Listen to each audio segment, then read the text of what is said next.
বধ করে। তাই তিনি কি করছেন, ছদ্মবেশে বনে বনে ঘুরছেন। এমন সময় ঘুরতে ঘুরতে তিনি ভৃগুমুনির আশ্রমে গিয়ে উপস্থিত হয়েছেন।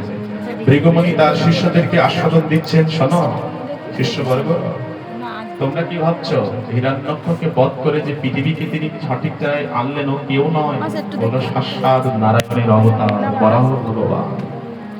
যেই মাত্র হিরণ্যকশিপু শুনেছেন, সেই মাত্র তিনি বিশাল রূপ ধারণ করে ভৃগুমুনির কাছে বলছেন, তুমি যখন জেনেছ ও নারায়ণের অবতার, তাহলে ওকে মারবার উপায়ও তুমি জানো, বলো ওর সাথে মারতে গেলে, যুদ্ধ করতে গেলে আমাকে কার তপস্যা করতে হবে, আমাকে কি করে অমরত্ব লাভ করতে হবে।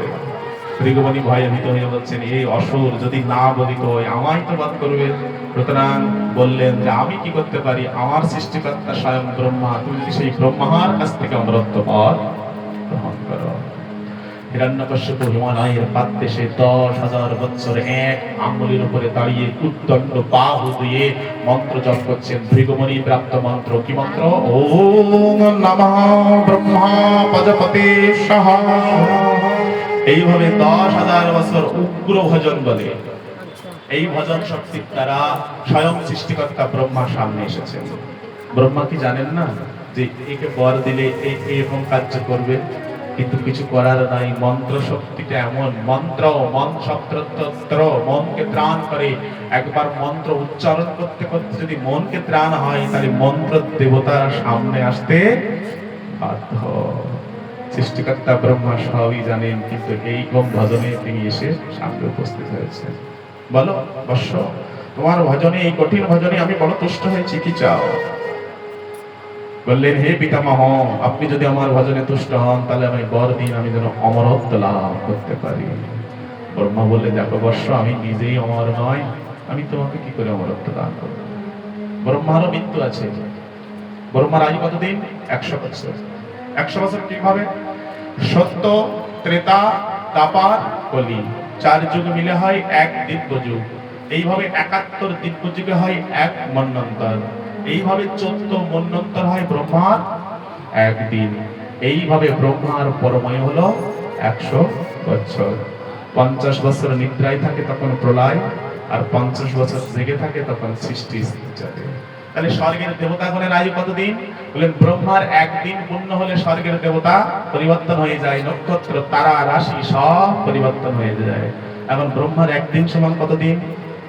বলেন 999টা সত্য যুগ, 999টা ত্রেতা, 999টা দ্বাপর, 999টা কলিযুগ গেলে ব্রহ্মার একদিন হয়। আমরা আস্বাদন করছিলাম, ব্রহ্মার একদিনে দেহ একবার অবতীর্ণ হইয়া করেন প্রকাশ বিহার। আমরা অহভাগ্যবান যে আমরা 540 বছর পূর্বে গৌর হরি ভগবানকে পেয়েছি। আমার এই ভগবানকে পেতে হলে আরো 1000 কলিযুগ অপেক্ষা করতে হবে, 1000 সত্য যুগ অপেক্ষা করতে হবে, 1000 ত্রেতা যুগ অপেক্ষা করতে হবে, 1000 দ্বাপর যুগ অপেক্ষা করতে হবে। তাহলে আমাকে, আমি যা চাইবো তাই দিন? বলেন, হ্যাঁ, তুমি অমরত্ব পরিবর্তে যা চাইবে আমি তাই দেব। তখন হিরণ্যকশিপু বললেন, দেখুন, আমায় এই বর দিন, যাতে আমার দেবতা, গন্ধর্ব, আপনার সৃষ্টি প্রাণী, এমনকি আপনার হাতে যেন আমার মৃত্যু না হয়। ব্রহ্মা বললেন, তথাস্তু। শুনুন, আমি গৃহে বাইরে, ঘরে বাইরে যেন আমার মৃত্যু না হয়। বললেন, তথাস্তু।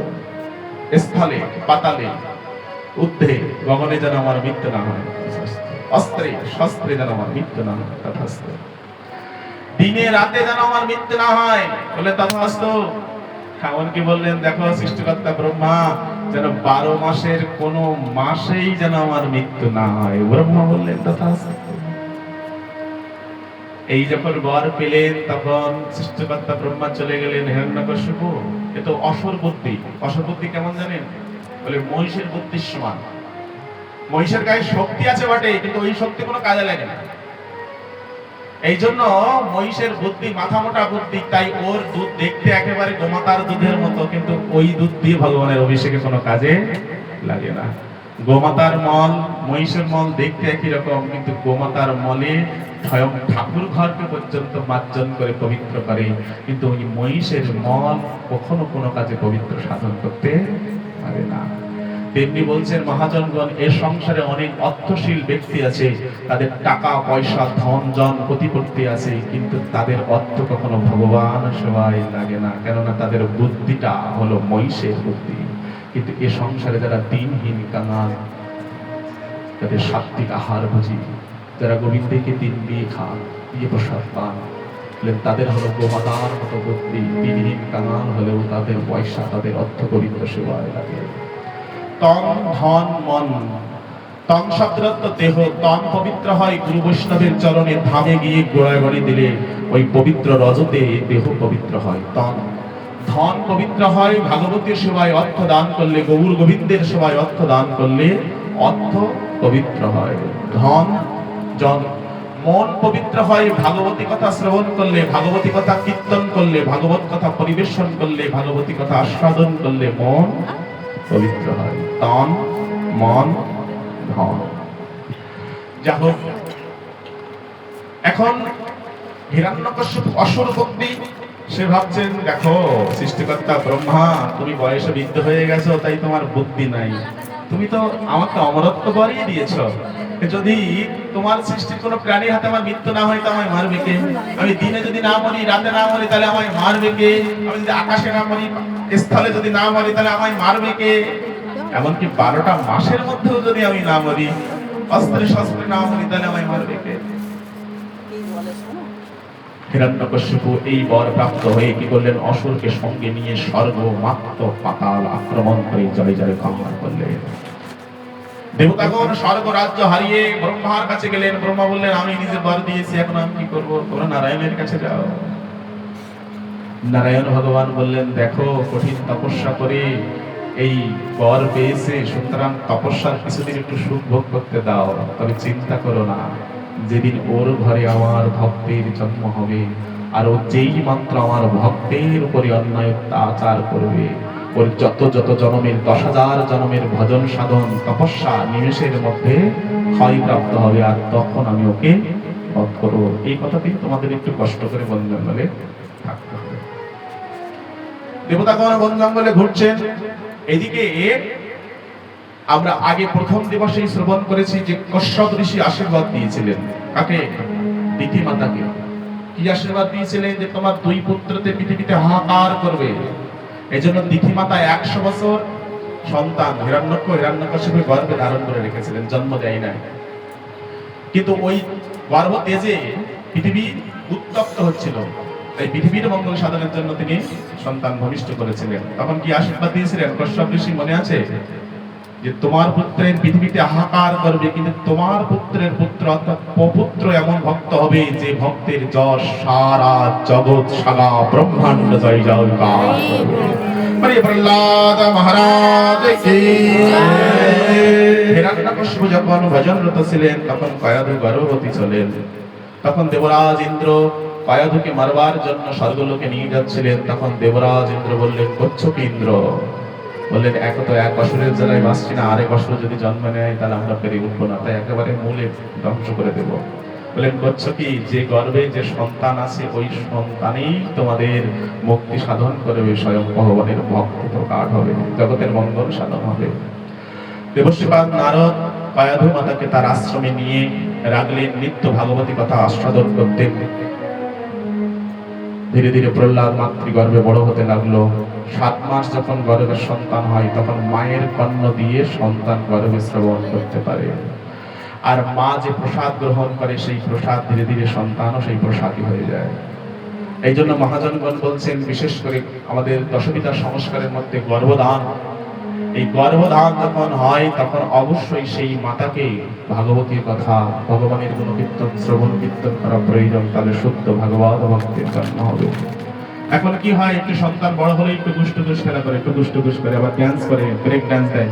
আমরা ভাবি, সন্তান কত মেধা নিয়ে জন্ম নিয়েছে। জন্ম নেবে না কেন? মা তো সিরিয়াল দেখে দেখেই তো সন্তান ভূমিষ্ঠ করেছে, তাই সন্তান ওই মাতৃগর্ভ থেকে একটু গুষ্টুগুস শিখে এসেছে, ও মাথা ফাটানো সন্তান জন্ম হয়েছে। আবার কিছুদিন দেখবেন কিছু কিছু ঘরে আছে যে কিছু সন্তান ছোট বাচ্চা একটু জয়নিতাই বললে 2 বাহু তুলে দেয়। জয় নিতাই বললে গৌর হরি বললেই দেখো দু বাহু তুলে দেয়, মানে কি ওই মাতা তার উদরে গর্ভে থাকা অবস্থায় গৌর গোবিন্দের নাম করে সাধুগুরু বৈষ্ণবের চরণে প্রণাম নিতাই গৌর বলে দু বাহু তোলার অভ্যাস ছিল। তাই মাতৃ গর্ভ থেকেই সেই সন্তান সেই অভ্যাস পেয়েছে। নিতাই গৌর হরি হরি বল। পরবর্তীতে যখন কয়াধু পুনরায় হিরণ্যকশ্যপ রাজ্যে ফিরে এলেন, তখন সেই প্রহ্লাদের সেই জন্ম হলো। ধীরে ধীরে প্রহ্লাদ বড় হচ্ছেন। প্রহ্লাদকে যখন একটু বড় হলো, তখন প্রহ্লাদকে শিক্ষা দেওয়ার জন্য তিনি কি করলেন, শুক্রাচার্যের দুই পুত্র ষণ্ড আর অমরকণ্ডের পাঠশালায় পাঠালেন। প্রহ্লাদ মহারাজ সেখানে পড়তে থাকছেন।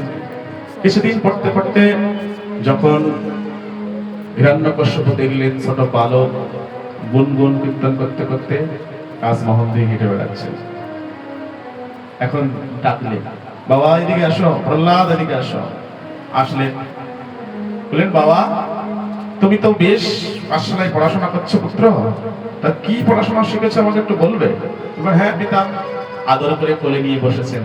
দেখলাম তুমি রাতে চলছো আর গুনগুন করে সেই পড়া করছো, নিশ্চয়ই তোমাকে তোমার শিক্ষাগুরু সম দাম বেদ দম্ভ এগুলো হচ্ছে অসুরের বিদ্যা, এগুলো তোমার বেশ ভালো জ্ঞাত হয়েছে, তুমি আমার একটু শোনাও তো।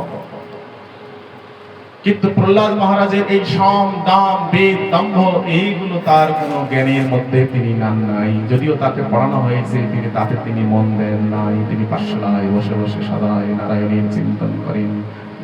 মাতৃ গর্ভে দেবশ্রীপাদ নারদের মুখে যে সব শ্লোক উচ্চারণ শ্রবণ করেছেন, সেই সব শ্লোকের উদ্ঘাটন করেন। এখন পিতা কোলে বসে বলছেন, হ্যাঁ পিতা আমি তো বিদ্যান শিখেছি। কি শিখেছো একটু বলো তো?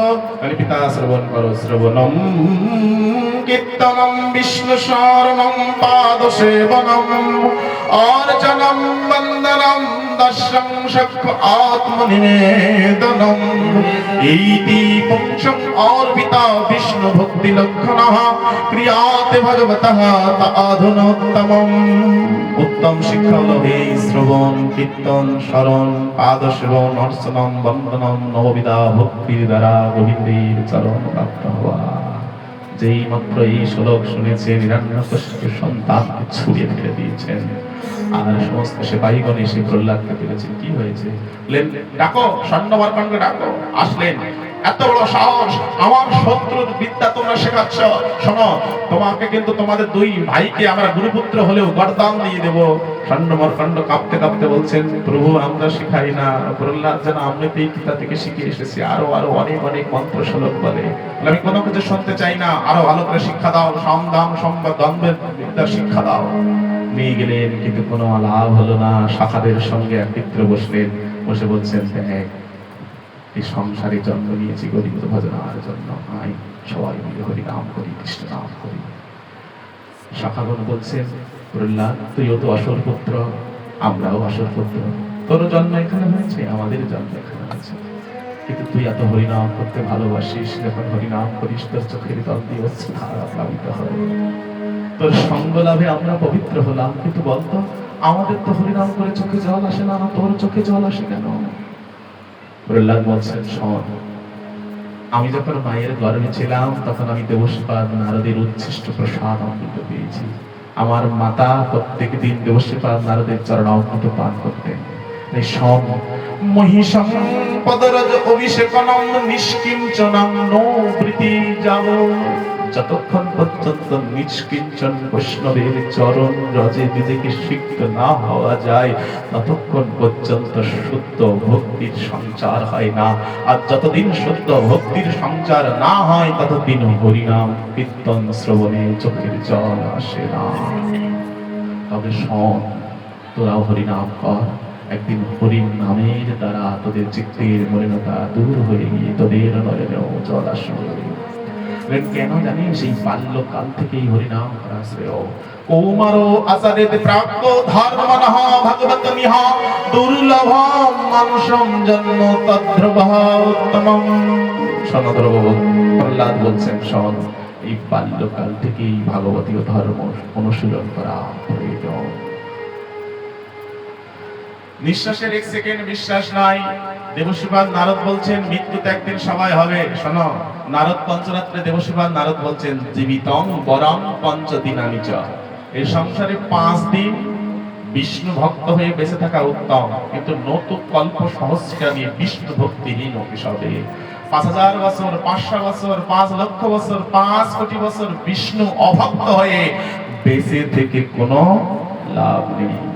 জীবিতম বরং পঞ্চদিনানিত নতু কল্প সহস্রানি বিষ্ণু ভক্তিহীন কেশবে। আজ প্রহ্লাদ মহারাজের কথা শুনে সমস্ত ভয় চলে গিয়ে সমস্ত শাখাগণ বেরিয়েছেন হরিনামে সংকীর্তন নিয়ে পথে। নাম নারায়ণের গুণকীর্তন করছেন। নারায়ণ নারায়ণ হরি হরি হরি হরি ওম নারায়ণ নারায়ণ।